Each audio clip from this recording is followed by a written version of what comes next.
আসসালামু আলাইকুম রহমতুল্লাহি আবরকাত।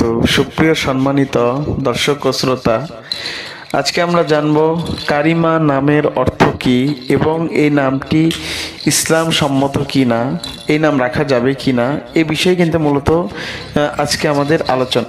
হ্যাঁ, উত্তর হলো কারিমা এই নামটি অবশ্যই ইসলামিক নাম এবং ইসলাম সম্মত নাম। এই নাম রাখা যাবে, এতে কোনো সমস্যা নেই। তো সুপ্রিয় দর্শক, এবার আসুন আমরা জানব যে কারিমা নামের অর্থ কি। কারিমা নামের অর্থ কয়েকটি। কারিমা নামের অর্থ হলো 1 নম্বর দয়ালু, 2 নম্বর সদয়, 3 নম্বর করুণাময়, 4 নম্বর। সুপ্রিয় দর্শক, এই নামটি অবশ্যই ইসলাম সম্মত নাম।